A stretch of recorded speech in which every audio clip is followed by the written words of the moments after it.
بسم اللہ الرحمن الرحیم۔ نماز کی ادائیگی کے سلسلے میں آج کا ہمارا پہلا مسئلہ ہے قعدہ یعنی تشہد کے لیے بیٹھنے کا طریقہ کیا ہے۔ قعدہ یعنی تشہد کے لیے بیٹھنے کے 4 طریقے سنت میں بیان ہوئے ہیں۔ نمبر 1، دائیں پاؤں کھڑا رکھنا اور بایاں پاؤں موڑ کر اس پر بیٹھنا۔ نمبر 2، دونوں پاؤں موڑ کر ان کا اوپر والا حصہ زمین پر لگا کر ان کے درمیان مقد رکھ کر بیٹھنا۔ تیسرا طریقہ، آخری قعدہ کے لیے دائیں پاؤں کھڑا کر کے بائیں پاؤں کو دائیں طرف آگے کر کے بائیں ران زمین پر لگا کر بیٹھ جانا، یعنی کہ دائیں پاؤں کو کھڑا رکھنا۔ نمبر 4، تورک کرنا، یعنی کہ دونوں پاؤں دائیں طرف کو نکال لینا، مقد پر بیٹھ جانا۔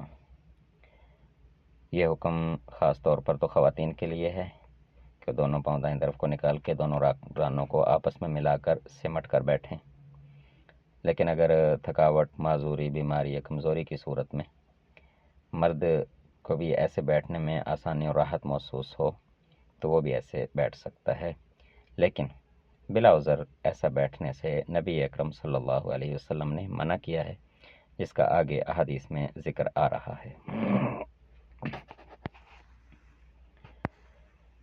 مسند ابی حنیفہ کتاب الصلاۃ حدیث نمبر 36، سیدنا وائل بن حجر رضی اللہ عنہ سے روایت ہے، نبی اکرم صلی اللہ علیہ وسلم جب نماز میں بیٹھتے تو بائیں پاؤں کو بچھا کر اس پر بیٹھتے اور دایاں پاؤں کھڑا کرتے۔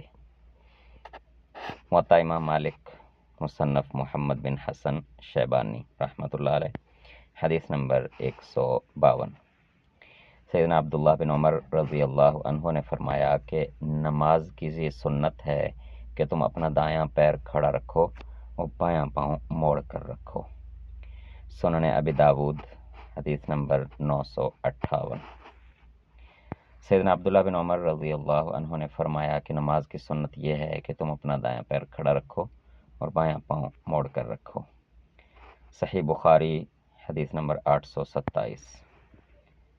عبداللہ بن عمر یعنی کہ عبداللہ بن عمر کے بیٹے، ان کا نام بھی عبداللہ تھا، ان سے روایت ہے کہ عبداللہ بن عمر رضی اللہ تعالیٰ عنہ کو وہ ہمیشہ دیکھتے کہ آپ نماز میں 4 زانوں بیٹھتے تھے۔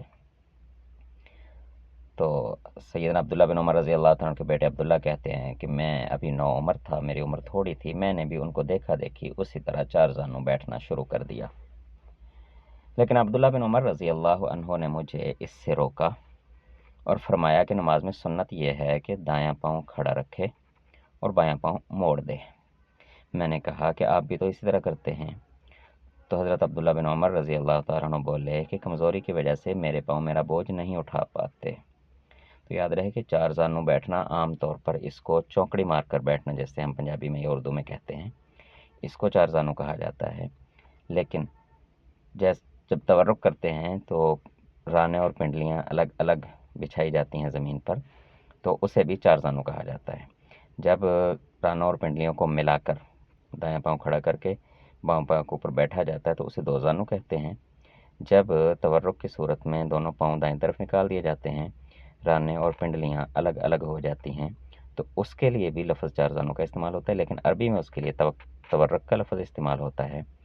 تو اب کس صورت میں حضرت عبداللہ بن عمر بیٹھتے تھے؟ چونکڑی مار کر بیٹھتے تھے یا تورک کرتے تھے؟ اب یہ حدیث سے معلوم ہوتا ہے کہ تورک جو حدیث میں بیان ہوا ہے، ممکن ہے کہ سیدنا عبداللہ بن عمر رضی اللہ تعالیٰ عنہ تورک ہی کرتے ہوں، یا ہو سکتا ہے کہ ممکن ہے کہ زیادہ مجبوری کی صورت میں چونکڑی مار کر بیٹھتے ہوں، دونوں موجود ہیں۔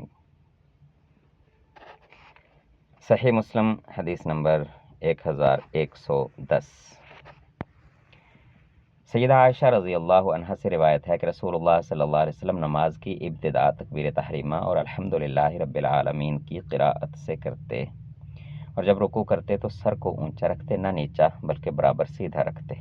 جب رکوع سے سر اٹھاتے تو اس وقت تک سجدہ نہ کرتے جب تک سیدھے کھڑے نہ ہو جاتے، اور جب سجدہ سے سر اٹھاتے تو اس وقت تک سجدہ نہ کرتے جب تک سیدھے نہ بیٹھ جاتے، اور ہر 2 رکعتوں میں التحیات پڑھتے، بائیں پاؤں کو بچھاتے اور اپنے دائیں پاؤں کو کھڑا کرتے اور شیطان کی طرح بیٹھنے سے منع فرماتے، اور درندوں کی طرح آدمی اپنے دونوں ہاتھ زمین پر بچھا دے، اس سے بھی منع کرتے تھے۔ وہ جو پیچھے بیان ہوا ہے کہ جیسے کتا اور شیر وغیرہ درندے وہ پیٹ اپنا زمین کے ساتھ لگا کر کمر سیدھی بچھا دیتے ہیں اور اپنے ہاتھوں کو آگے کی طرف، کندھوں سے آگے کی طرف پھیلا کر بیٹھتے ہیں، تو اس سے منع فرمایا۔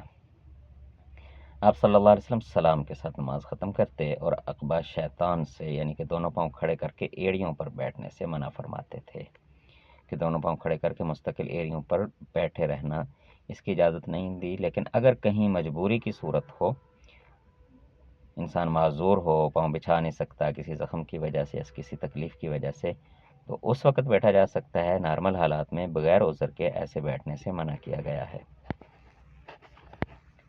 دونوں پاؤں موڑ کر ان پر بیٹھنا۔ سنن ابن ماجہ حدیث نمبر 896۔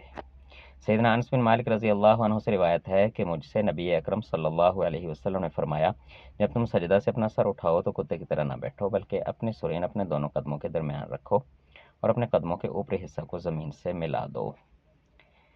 تو اس حدیث کی سند کو بعض علماء نے ضعیف کہا ہے، لیکن اگر کسی عذر کی وجہ سے کسی کے لیے دائیں پاؤں کھڑا رکھنا مشکل ہو اور اسے دونوں پاؤں موڑ کر بچھا کر بیٹھنے میں آسانی ہو تو اس میں کچھ حرج نہیں ہے۔